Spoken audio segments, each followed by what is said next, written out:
What's up, my peeps? Hope everybody's doing good.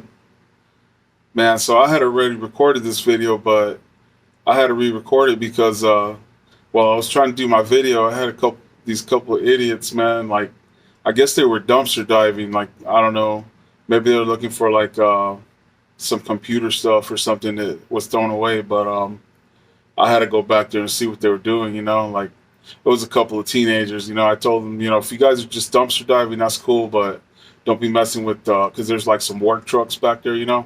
So technically, I kind of had to tell them to leave because I can't have them messing around the work trucks back there. But anyway, this is gonna be a prison story, and then the next video is gonna be from one of you guys, from a subscriber. Um, I got a few different subscribers that I've been talking to, like trying to convince to let me read some of their stories because some of you guys are pretty interesting. Um, got some pretty interesting experiences too. And like this subscriber, he said he wanted to go by a different name, so he decided on the name Headless Horseman. Which I think that's a pretty badass name, but so like any other subscribers out there, man, if you got stories, like I said, man, just leave a comment. I'll give you my email, and then you can email me the story, and then you can tell me like if you want me to read your name or like if you want to go by a different name. That's cool too. But anyway, this can be another story from Corrections Corporation of America, or Crooked Corporation of America, as we used to call it, in Florence, Arizona. It was a private prison. Um, it was like mostly male inmates, but we had one unit that was female, 1100 unit, and that's what this story is going to be about. So like when I first got sent down to 1100 unit on day shift, because I had already worked it during the night shift with different COs, but when I first got sent down there on day shift, I met some really cool COs that worked down there on the unit, and two of them that I worked with a lot. There was this brother. I think his last name was Jackson, and then and man, the female inmates loved that dude because he was like, he was like in really good shape. He like worked out a lot. He had a six pack and everything, and so man, them female inmates, they would call him mi chocolate.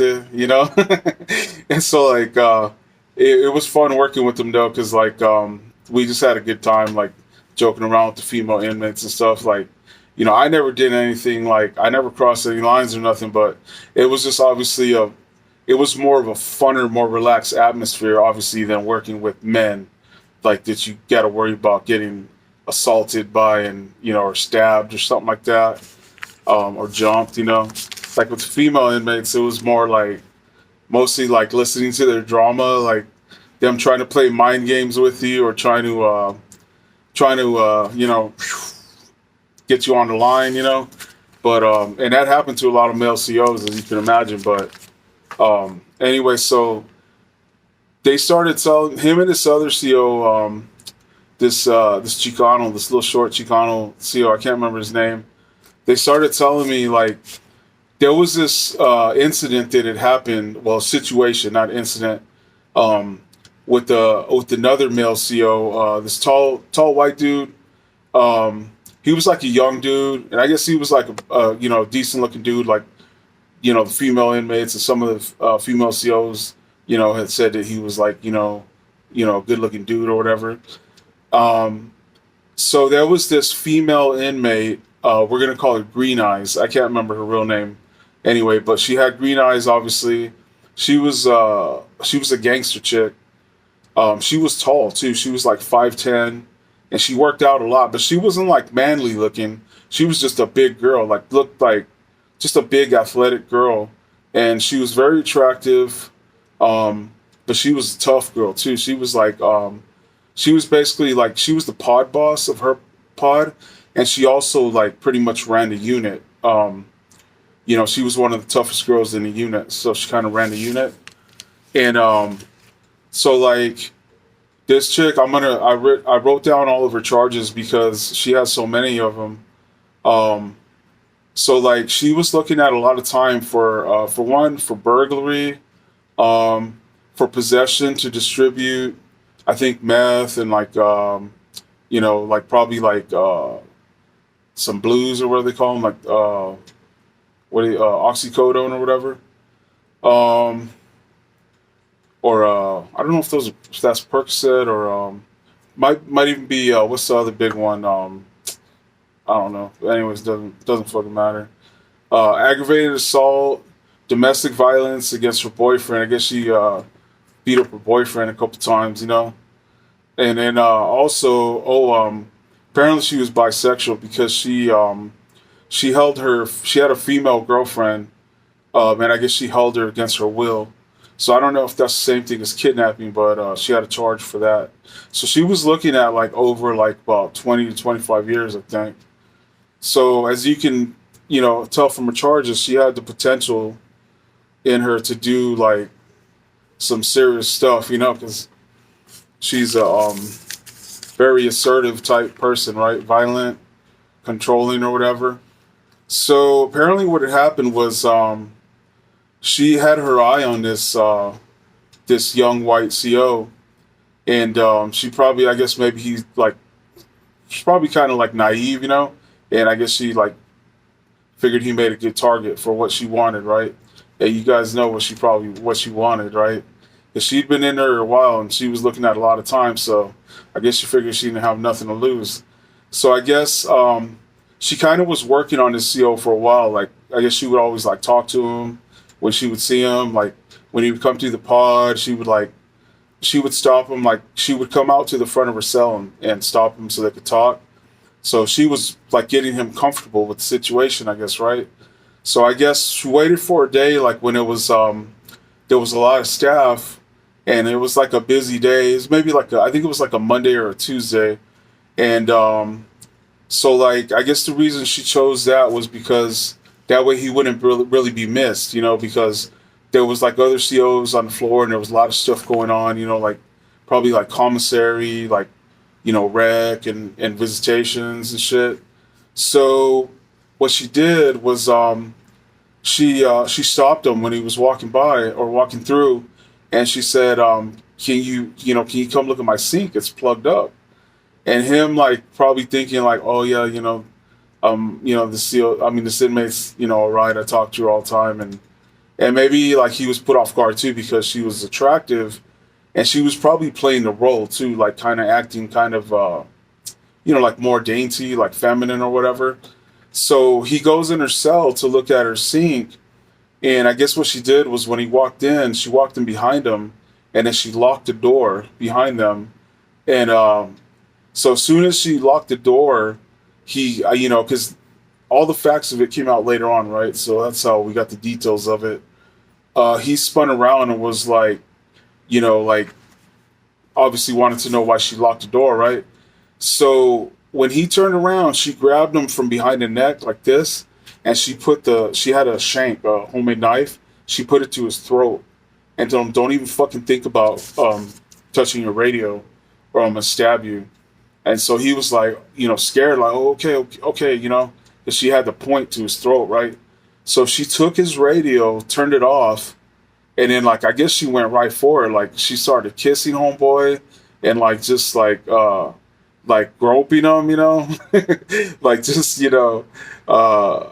having her way with homeboy, Like I said, like I don't want to use certain terms because supposedly the YouTube algorithm trips on certain words, or certain terms, when it comes to that subject. So she basically started having her way with him, and she told him like, you're gonna do what I tell you to do. If you don't, I'm gonna fucking stab you, And then so I guess it went down. She had her way with homeboy. I don't know how he was able to perform, but I guess homeboy had it in him to perform under real pressure, right? So I guess it happened, and I guess like the way they were telling me, obviously they were kind of like clowning homeboy. I feel bad for a dude, but they were clowning him. Like they said, like after like she told him, get your fucking pull your fucking pants back up, and she slapped him on the ass and sent him on his way, I guess, but I don't know if that part really happened, but that's what these two COs were saying, right? because they were like some clowns, right? So anyway, this like went on for like about, I think like about a month, maybe two, maybe about 3 weeks to a month.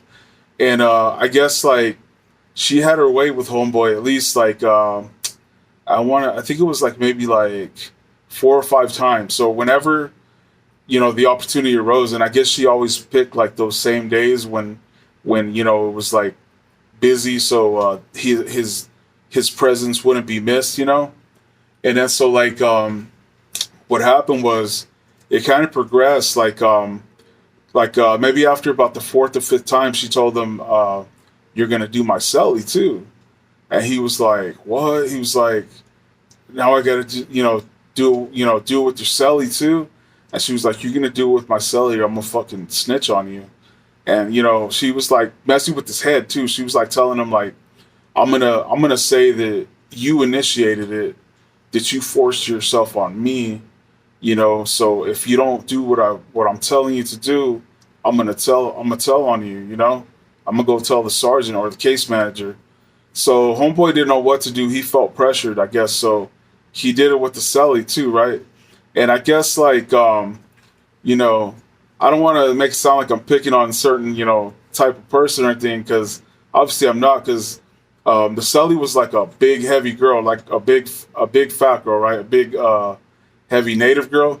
And I mean, I'm a big dude, so like I'm not making fun of fat people because I ain't exactly skinny, right?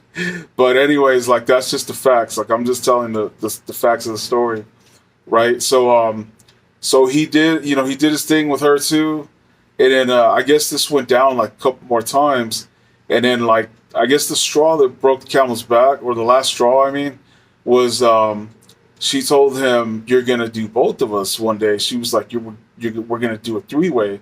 So I guess what ended up happening was like she had a homeboy lay down on her bunk, and obviously she's got other inmates, watching out for her.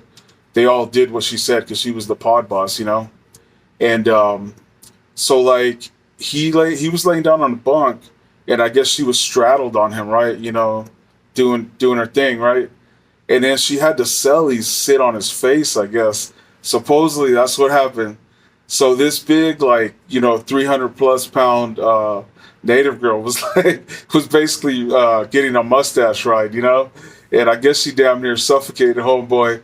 And I guess towards the end he was like begging them to like stop, like no more. And so like I guess that was it right there. Like he decided after they both probably gave him a slap on the ass and sent him on his way. He came out of that pod, and I guess he told the other COs like, or you know what, he might have not even said anything to him. I don't remember if he told him he was going to the captain's office, but he wouldn't say what it was about. He just went to the captain's office, right? And I guess he went in there and told the captain, like, you got to move me to a different unit. And he was like, why? And he's like, at first, I guess he didn't want to say it. And then I guess he broke down and started telling him everything, like. And then I guess the captain and the lieutenant that were in there were like looking at each other, and they were like looking at him like, are you fucking serious, man? Like, are you fucking with us? And he was like, no. I guess, dude started like crying and shit, and like, just like breaking down, right? So they had to take him seriously, So they ended up sending some COs down there to search her cell. And I'm pretty sure they ended up finding the knife that she was using, right? So she got locked up in the female segregation unit. And but right away she started like telling her own version of it, which was, she said that was for protection because that male CO had been forcing himself on her. And then she said, and he forced himself on my cellie too, right? So right away she was trying to spin it, like turn it around on him. And so the messed up thing was, just like in a lot of situations, our administration was like, they were like believing her, instead of the CO. Like a lot of times they would take the inmates, word over ours, and so like they started questioning homeboy, like like threatening to like charge him with with 2 counts of, I'm not going to say the term because of the YouTube algorithm, but, threatening with 2 counts of forcing himself on 2 different female inmates. So, dude was like sweating it, man. Like, he had to get a lawyer, and, he got placed on, administrative leave. I think he was getting paid still, but um, I can't even imagine what Homeboy was going through during that time. But so in the end, thank God they ended up figuring out that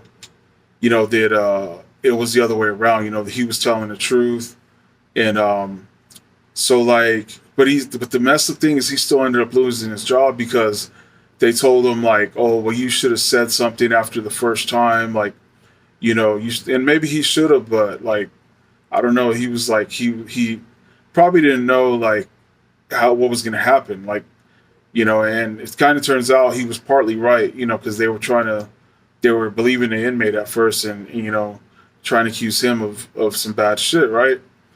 But yeah, so they ended up firing him, but he didn't get any charges, so I guess at least that's a good thing. But yeah, so the messed up thing is like it's kind of a double standard, I think.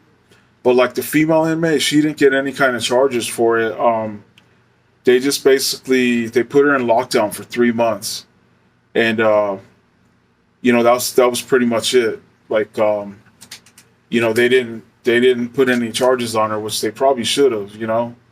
And so she kind of got away with it because she didn't really have nothing to lose. Like what's 3 months of in lockdown, for somebody that's looking at like about 25 years. That's like really nothing, right? So anyway, like I said, it's a serious subject. It was kind of a messed up thing. Not kind of, it was a messed up thing that happened to him, but I mean, there's no other way to look at it. It's kind of a funny ass thing when you like start talking about it, like telling it. But anyway, like yeah, I guess things could have turned out worse for Homeboy. But hope you guys enjoyed that story, and hope it doesn't get demonetized. Don't forget to hit like, subscribe, and leave your comments. All right. For now, that's another one for your homeboy, Big Cisco. Peace.